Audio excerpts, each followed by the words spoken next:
Now, these bolts here, these are actually going to be 10 millimeters. You got to take these two out, and then you're going to get this panel out here. Another thing you're going to have to do is there's this access bracket here, which, as you can see up there, has a bolt, and then there's going to be another bolt down here. This is actually pretty similar to the newer models, fortunately, but this specific Wrangler is a 2007. Ignore this cable, that's just my for my radio. So I'm going to be taking these guys out. They might require a little bit of effort. Actually, no, they didn't. I guess if yours is a little rustier than mine, your mileage may vary, but hey, cool. Honestly, once you get it to a certain point, if you have a ratchet, it's probably just going to be easier to get the rest by hand, since they come out so easily, which is nice. Not typical on old Jeeps for things to come out easily, knock on wood, or rusty metal. Alright, cool. So we got that guy out. Set that somewhere that you can remember it.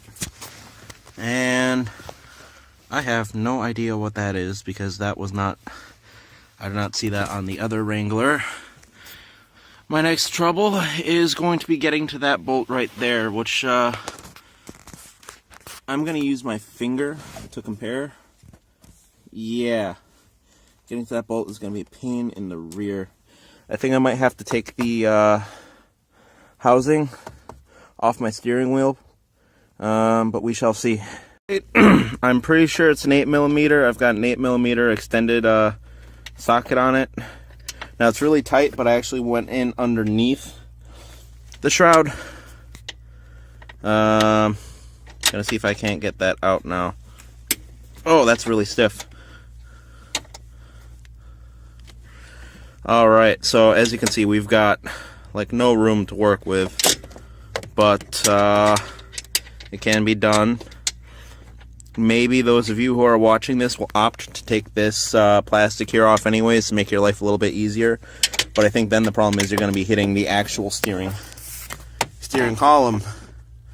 So I don't think taking the shroud off would have helped much, given I can get underneath it. But hey, your mileage may vary. This is how I'm doing it. Yeah.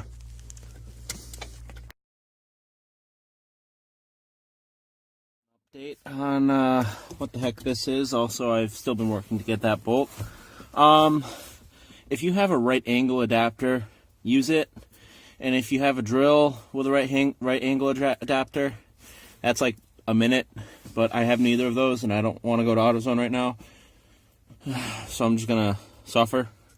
This here sounds kind of stupid, but I figured out what it was. This bottom trim here comes off. You just have to yank the bottom, and this piece comes off too. So I looked. It's just my Infinity amplifier. Because my Jeep has the factory audio upgrade with the nicer Infinity audio and the subwoofer and the overhead sound bar. So yeah, I'm still going to be wrenching on this bolt. Again, learn from my mistake, save the time, get a right angle adapter so that way you can work around this, or use a drill, or both. Yeah. Another update, I found an extension that works, so this is much better than spending upwards of an hour trying to get out a single damn bolt. Again, don't be like me, have your tools ready. Now, if you want to avoid scratches on your plastic, which I'm not necessarily doing, you might want to put out a towel at the end of your ratchet, or use your fingers to stop it.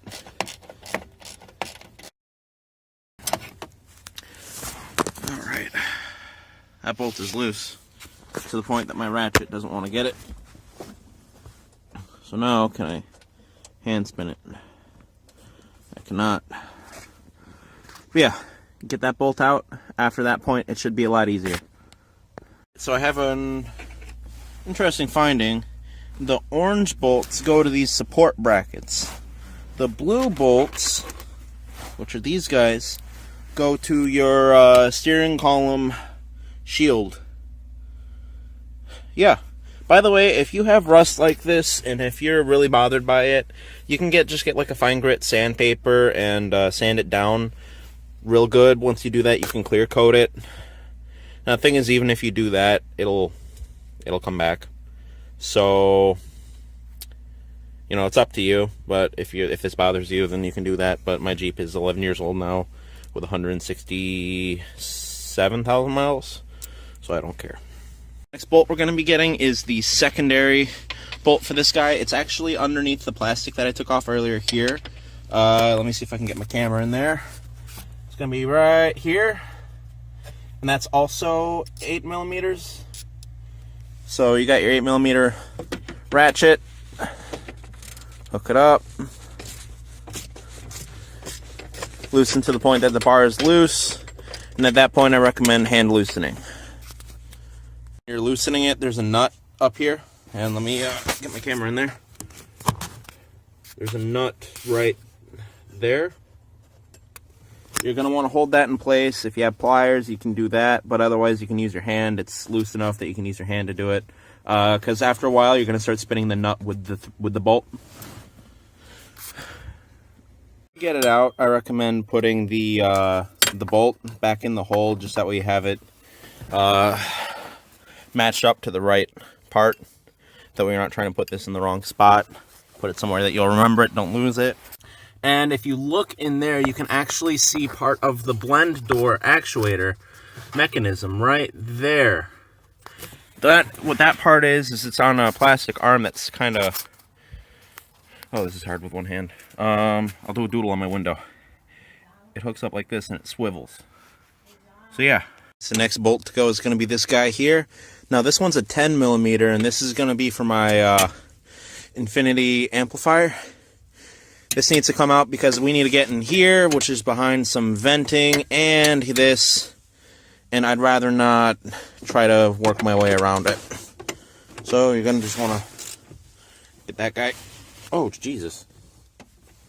Get that guy out if you can. Oh. Whew. That bolt was stuck. Hope it's not broken. Doesn't feel like it is, but hey. Bolt is out. I'm going to try recording my left hand now. And from what it looks like... This should, assuming you can get enough clearance with the wiring harness for the steering wheel, this should lift out and pull out this way, like towards you, and you should be able to unclip the wiring from the back. It's a matter of actually doing it now. Okay.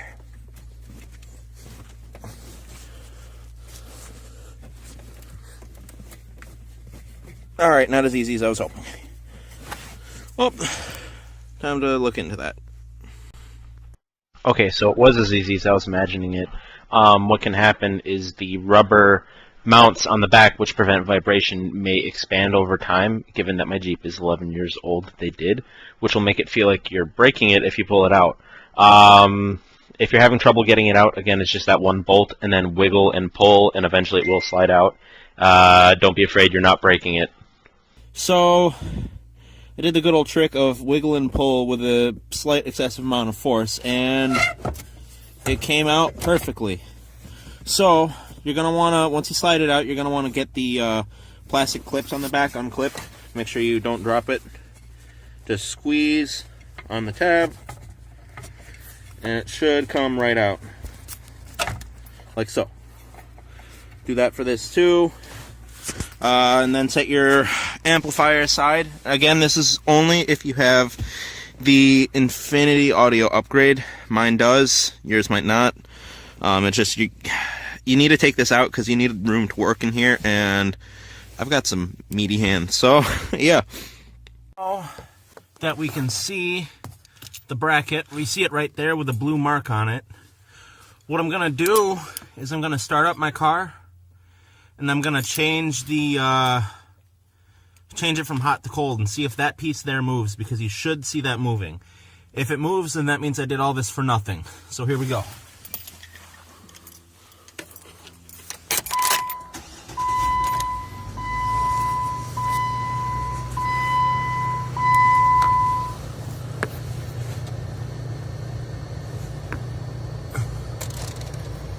Oh boy, is that upsetting.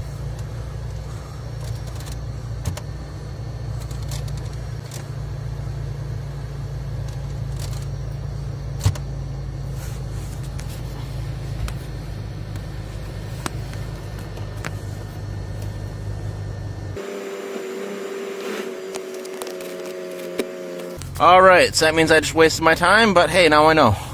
Cool. In any case, if you were doing this repair, the next part is you get this vent out. And this is generally wiggle and pull.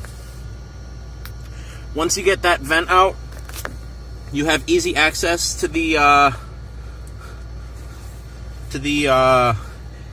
actuator, and then the part is pretty much plug and play, which is this guy right here. You take the arm off, attach it to this, hook it back up to the wiring right here, put it in like so, and then screw it in on each of the corners. Now, in my case, I wasted my time, but it's better than paying $100 in diagnostics at a dealership, making the problem more likely to be my heater core. But hey, now I know, now I have this video.